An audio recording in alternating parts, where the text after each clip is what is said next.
This Manchester moment is brought to you by Comrade Lenin. Well, everyone's entitled to two, aren't they? And it's my other one. 200 years ago today, Friedrich Engels was born. 28th November, 1820. Together with Karl Marx, Engels developed what is now known as Marxism. In 1845, he published The Condition of the Working Class in England, based on personal observations in Manchester.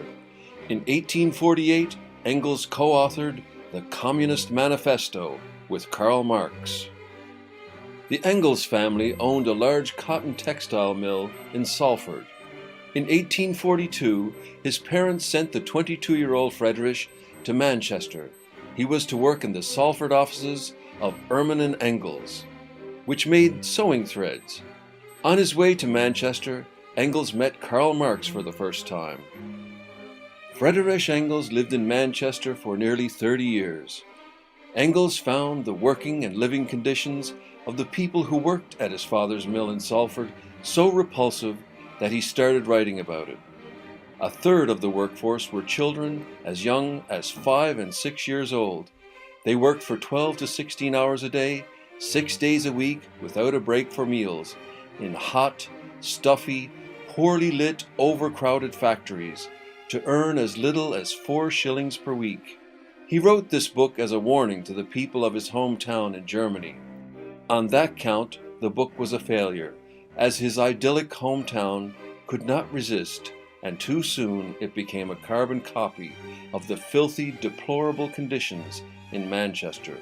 The condition of the working class in England would not be translated into English for another 50 years, and it is now considered the best record we have of life at that time.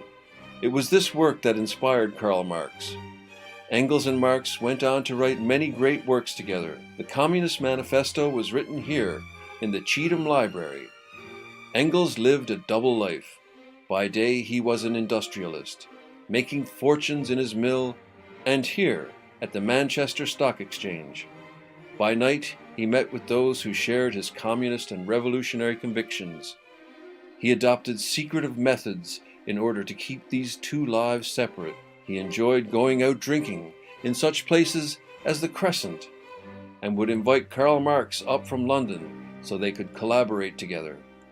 The irony is, it was Engels' earnings as a capitalist that funded Marx to continue his writing. One final note: if you want to go see Engels and wish him a happy 200th birthday, you can find him in Manchester City Centre.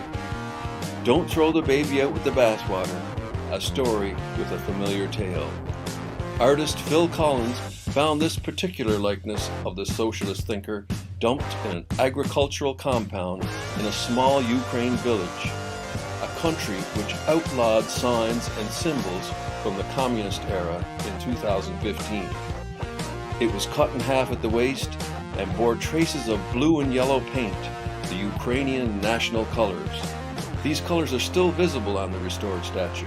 Determined to bring Engels back to his longtime home, Collins turned the long journey back to England into an artistic project as part of the Manchester International Festival. After a passage through Europe with stops at key locations in Engels' life, the statue now has a permanent place in Manchester City Centre.